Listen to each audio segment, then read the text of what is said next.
Dear participants of Space Invaders, comrades, lovers, the sign says, työstä kieltäytymistä toistemme puolesta, refusing of work in favor of each other. And I will now put it here.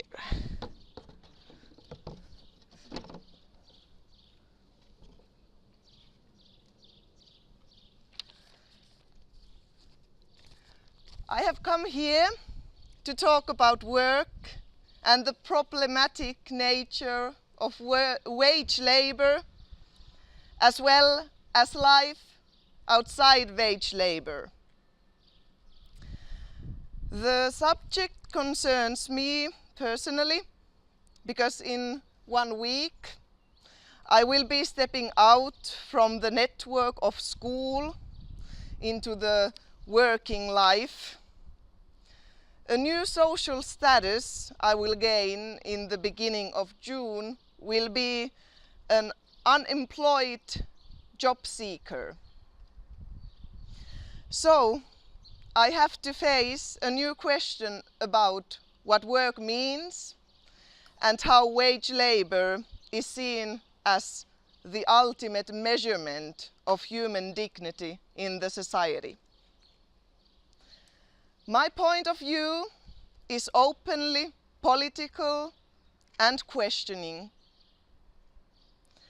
I belong to Työstäkieltäytyjäliitto, the union of work refusers, and I'm here to speak as a member of the union. The Union of Work Refuser is a social movement founded in early 2018, which aims to eradicate all the work done in the command of others. The union is a free-form collective whose work consists of critical writing about wage labor in various media, including its own publishing on kumu.info, various political actions combining different modes of performance and demonstration to deconstruct the loneliness and weakness of a precarious worker in relation to the demands of capitalist production. The idea behind the Union of Work Refusers is to call into question today's prevailing approach, where wage labor is a measure of human dignity and livelihood is tied to how well one survives in the unreasonable and increasingly intensified circumstances of the working life. The Union of Work Refusers challenges the concept of wage labor and punitive measures against the unemployed, such as the active model that entered into force this year and sanctions as a force management of the workforce. Instead, the Union of Work Refusers favors a universal basic income and demands a radical decrease of wage labor and the wealth generated by innovations which increase productivity, such as automatization and robotization, to be shared with everyone. The Union stands for creating meaningful life here and now, and to challenge the idea that we are all lonely entrepreneurs who must strive for greater efficiency and self-exploitation. According to the prevailing speech, unemployment is an individual's fault. Unemployment appears to be a stigmatizing and shameful condition that indicates the inadequate skills of the unemployed. Even though unemployment is a structural feature of the capitalist labor market, and in current knowledge capitalism, the value of production happens essentially in social relations outside the workplace, not enclosed within the walls of the mills. In this case, each of us is involved in the production of value and innovations, the source of which is daily creativity and renewal of life, not the submission to control and obedience of rules coming from above. This speech is an example of an action to challenge the concept of wage labor as an individual performance. We have wrote this together with Comrade Klaus Maunuksela, who is also a member of the Union of the Work Refusers, as well as Comrade Lasse Poser participated in the process by commenting and making suggestions, and he is also filming this in this very moment. The speech is based on our common debates and reflections, and we've been writing the speech together in Google Docs. The first question we talked about when planning was how to share the pay and how to define the effort one has in this work. The Space Invaders pays us 100 euros. When discussing this topic, Klaus suggested that we divide the amount of money so that he would get a quarter and I 3/4. Klaus justified the argument by saying that writing a speech is just part of the work and speaking is something else. It was not possible for him to physically arrive here today for his timetables. He sees the presence and interaction with people as an important and challenging effort, where for me, as an actor, performing is pleasant activity. I again thought that his ability to analyze things and to write clearly is the same contribution to this speech as me standing here now. In the Union of Work Refusers, like in social relations in general, different skills and abilities are opportunities, and we do not place them in a hierarchical order. In the world of wage labor,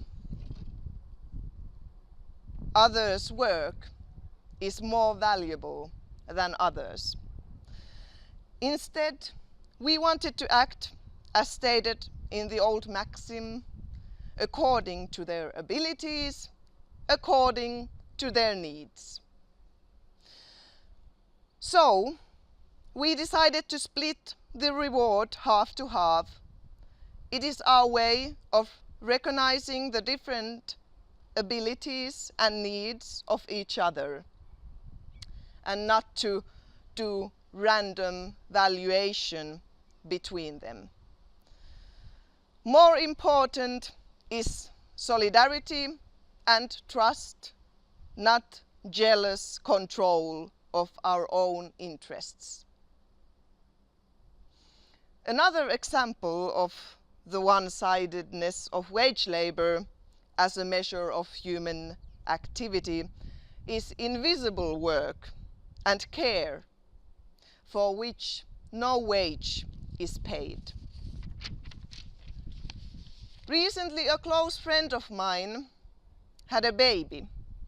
She was the first one among my friends to become a mother.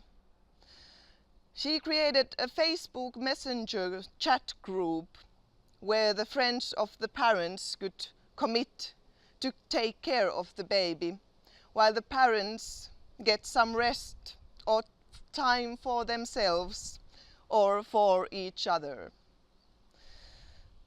At times, the new parents have found themselves exhausted, but have found asking help difficult. For the first requests for help, many in the chat group, including me, had to answer that they cannot come, for they are too busy.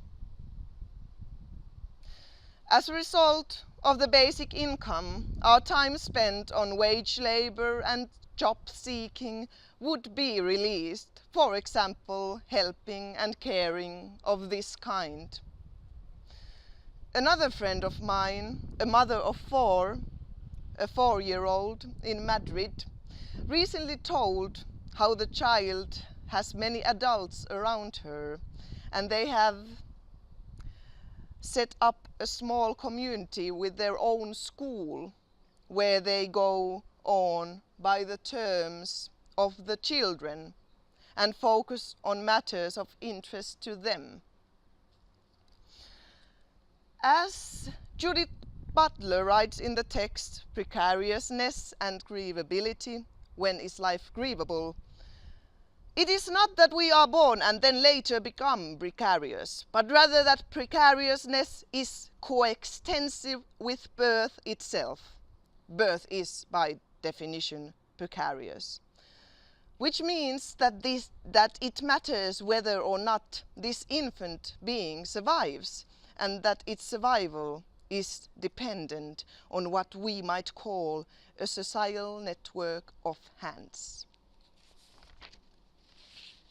Since our birth, we are leaning on the aid of others, and we will not get by without the others. Therefore, the individual-centered way of organizing a life around wage labor, where the value of an individual is measured by how well one meets the demands of working life and gives added value to the capitalists, is basically wrong. Instead of worrying about our own competitiveness as good employees, we should find new ways to understand people's interaction that does not come back to wage labor. Like the nurturing of a little child is not a measurable work performance separated from other aspects of life, actions that enrich life and based on mutual assistance are much more diverse than what the cult of wage slavery suggests. We want to live without a value measurable with money. We ourselves want to decide how we spend our days. People don't survive without clean air, water, soil, microbes, insects, ecosystems. People are dependent of non-human life. In this sense, life itself, as a phenomenon, is interaction between different beings. It is a precarious state. Climate change demands us to change our view of humanity so that we would accept people's dependency of each other. To question wage labor as the indicator of human dignity means simultaneously questioning the argument that efficiency and capitalistic production are more important than other values which cannot be measured. The value of nature, animals, human beings. The current crisis of the capitalistic society is also a chance for a new life form. The first step into a post-capitalistic future is to examine anew the truths that we have been taught to believe in. Why is work in command of another more valuable than autonomous action together with others?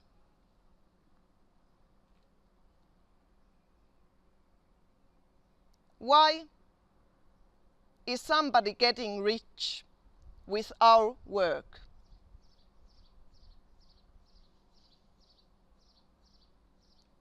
Why is ecologically and socially corrosive work aiming at financial gain more important than reproductive work at home?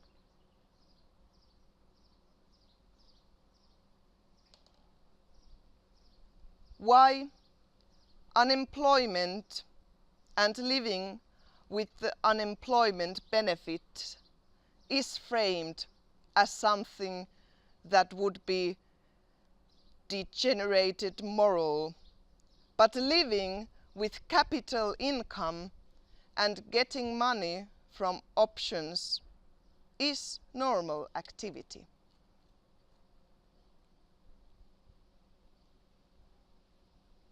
What do we do with our lives when wage labor is not anymore the indicator of the value of life?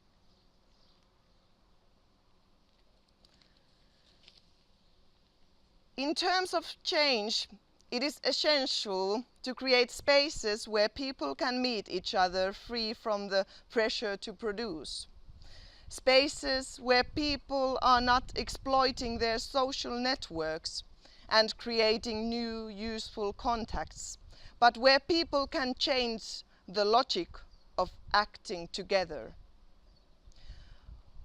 We suggest that Space Invaders event would be transformed into an always existing event.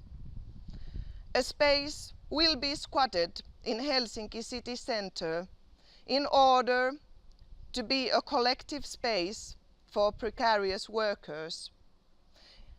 It would be a workers' hall, church and gallery for the new workers' movement. An occupied space that would function as an autonomous unemployment office, as a place for political meetings and for rest, as a non-commercial slush where we would grow our strength and self-esteem regardless of that what our position is in the labor market.